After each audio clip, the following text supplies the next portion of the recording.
दोस्तों, Asia cup गुजर गया, पर इसके बाद भी भारतीय टीम की कहानी नहीं बदली। अपने घर पर भी टीम इंडिया को एक और शर्मनाक हार झेलनी पड़ी है। ऑस्ट्रेलिया ने बताया कि क्यों वो मौजूदा समय में T20 की डिफेंडिंग चैंपियन साइड है। मोहाली के PCA स्टेडियम में कंगारुओं ने मेजबान भारत को एक तरफा अंदाज में रौंद कर रख दिया और सीरीज में 1-0 की बड़ी बढ़त बना ली है।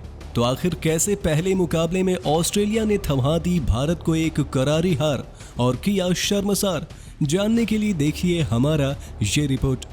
दोस्तों, एशिया कप के निराशाजनक प्रदर्शन के बाद सभी को ये उम्मीद थी कि टीम इंडिया अपने घर पर वापसी करने में कामयाब रहेगी और ऑस्ट्रेलिया के खिलाफ एक अच्छे प्रदर्शन के साथ शुरुआत करेगी, लेकिन रोहित ब्रिगेड ने एक बार फिर अपने फैंस को निराश किया है। मोहाली के PCA स्टेडियम में सिक्का रोहित के हक में नहीं गिरा और ऑस्ट्रेलियाई कप्तान एरन फिंच ने भारत को पहले बल्लेबाजी करने का न्योता दिया, जिसके बाद रोहित और राहुल ने भारत के लिए पारी की शुरुआत की। टीम इंडिया ने अटैकिंग अप्रोच के साथ खेलना शुरू किया। केएल ने हेजलवुड को एक ऐसा छक्का जड़ा कि विरोधी टीम भी हैरान हो गई, लेकिन दूसरे एंड पर भारतीय कप्तान केवल 11 रन बनाकर पवेलियन लौट गए और सिर्फ 21 रन पर टीम इंडिया को पहला झटका लगा। रोहित के बाद विराट भी कोई खास कमाल नहीं कर सके और सस्ते में पवेलियन लौट गए। 5वें ओवर में 35 पर भारत को 2 झटके लग गए और ऑस्ट्रेलिया ने पावर प्ले में अच्छी शुरुआत की, पर यहां से कमाल लाजवाब राहुल और सूर्य कुमार यादव ने मोर्चा संभाल लिया और दोनों ने एक पाटा विकेट पर ताबड़तोड़ चौके और छक्कों की बारिश शुरू कर दी। स्काई और केएल ने कंगारू गेंदबाजों की धज्जियां उड़ाकर रख दी और ताबड़तोड़ पिटाई जारी रखी। इस दौरान केएल राहुल ने केवल 32 गेंदों में ही अर्धशतक ठोक दिया और अपने फॉर्म में वापसी का ऐलान किया। दूसरे छोर से स्काई अपने स्वाभाविक अंदाज में आगे बढ़ते जा रहे थे। इन दोनों ने केवल 42 गेंदों में ही 68 रनों की तूफानी साझेदारी कर डाली और टीम इंडिया का स्कोर 11वें ओवर में 100 रनों के पार पहुंचा दिया और भारतीय टीम एक बड़े स्कोर की तरफ अग्रसर हो गई। हालांकि 12वें ओवर में जोश हेजलवुड ने केएल राहुल को 55 के निजी स्कोर पर पवेलियन पहुंचाकर एक खतरनाक साझेदारी तोड़ दिया और ऑस्ट्रेलिया की थोड़ी वापसी कराई, लेकिन स्काई ने हमला जारी रखा। हालांकि वो एक शानदार अर्धशतक बनाने से चूक गए, पर तब तक उन्होंने 25 गेंदों में 2 चौके और 4 छक्के की मदद से 46 रनों की शानदार पारी खेलकर टीम को मजबूत स्थिति में पहुंचा दिए थे। कैमरॉन ग्रीन ने स्काई को आउट कर T20 में अपना पहला विकेट हासिल किया, लेकिन इससे पहले ऑस्ट्रेलिया इस विकेट का जश्न मना पाती, उनके सामने पड़ गए हार्दिक ताबड़तोड़ पांड्या, जिन्होंने एक ऐसी पारी खेली जिसने पहली पारी के बाद मुकाबले का नक्शा ही पलट दिया था। अंत में अक्षर पटेल और दिनेश कार्तिक भी सस्ते में चलते बने,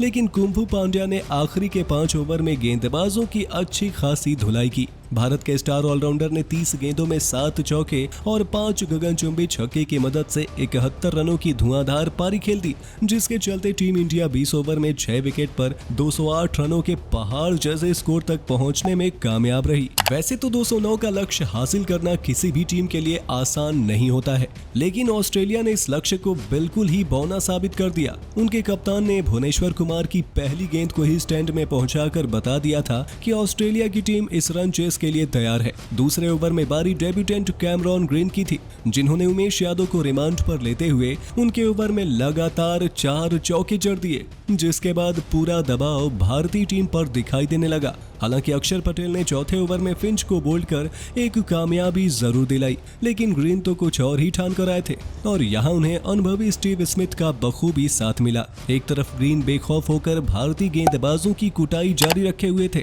दूसरे एंड पर स्मिथ स्ट्राइक रोटेशन और बीच बीच में बाउंड्रीज भी निकाल रहे थे। इस बीच टीम इंडिया को दोनों बल्लेबाजों को पवेलियन पहुंचाने के 2 मौके मिले, लेकिन इस दौरान टीम इंडिया की फील्डिंग काफी लाचार रही और इसका खामियाजा भारत को भुगतना पड़ गया। दोनों ने केवल 40 गेंदों में ही 70 रन जोड़ दिए और ऑस्ट्रेलिया 9वें ओवर में ही 100 का आंकड़ा पार कर गई। इस बीच ग्रीन ने डेब्यू पर तूफानी अर्धशतक जड़ दिया और अपने पहले ही मैच में अपनी टीम के लिए मैच विनिंग पारी खेल दी। हालांकि 11वें ओवर में अक्षर ने ग्रीन को 61 के निजी स्कोर पर पवेलियन भेजकर साझेदारी को तोड़ दिया और भारत को थोड़ी राहत दिलाई। 109 पर ऑस्ट्रेलिया को दूसरा झटका लगा। यहां से टीम इंडिया ने अगले 4 ओवर में वापसी करने की कोशिश की।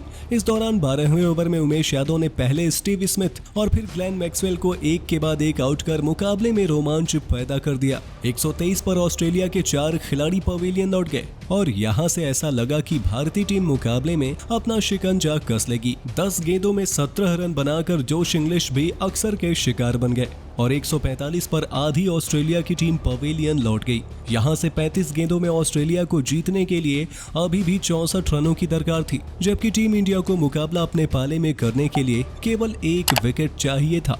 लेकिन यहाँ से मैथ्यू वेड और टीम डेविड की जोड़ी ने ऐसी धुआंधार बल्लेबाजी कर डाली और भारतीय टीम को हार की दहलीज पर धकेल दिया। एक बार फिर जब आखिरी 5 ओवरों में भारत के पास मुकाबला अपने तरफ करने का मौका था, भारतीय गेंदबाजों ने वहां फिर टीम की लुटिया डुबो दी। हर्षल, भुवनेश्वर कुमार, हार्दिक सब के सब इन 2 ऑस्ट्रेलियाई बल्लेबाजों के सामने बेअसर साबित हुए। डेविड और मैथ्यू वेड ने 30 गेंदों में 62 रनों की तूफानी साझेदारी कर डाली और मुकाबला बिल्कुल ही एक तरफा कर दिया।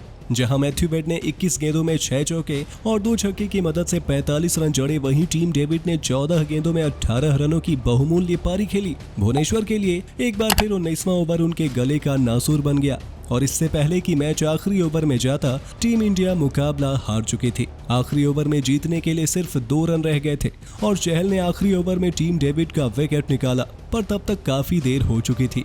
अगली गेंद पर पैट कमिंस ने आकर शानदार चौका लगाया और ऑस्ट्रेलिया ने 209 का लक्ष्य भी हलवा बनाकर रख दिया। वर्ल्ड चैंपियन ने 4 गेंद बाकी रहते ही भारत को 4 विकेट से शर्मनाक हार थमाकर 3 मैचों की सीरीज में 1-0 की बढ़त हासिल कर ली है और रोहित एंड कंपनी को एक बार फिर रियलिटी चेक थमा दी है। तो दोस्तों, आपके हिसाब से टीम इंडिया किन वजहों से हारी है? अपनी राय हमें कमेंट बॉक्स में कमेंट करके जरूर बताइए और क्रिकेट की सभी खबरों के लिए क्रिकेट इन इंडिया को जरूर सब्सक्राइब कर लें।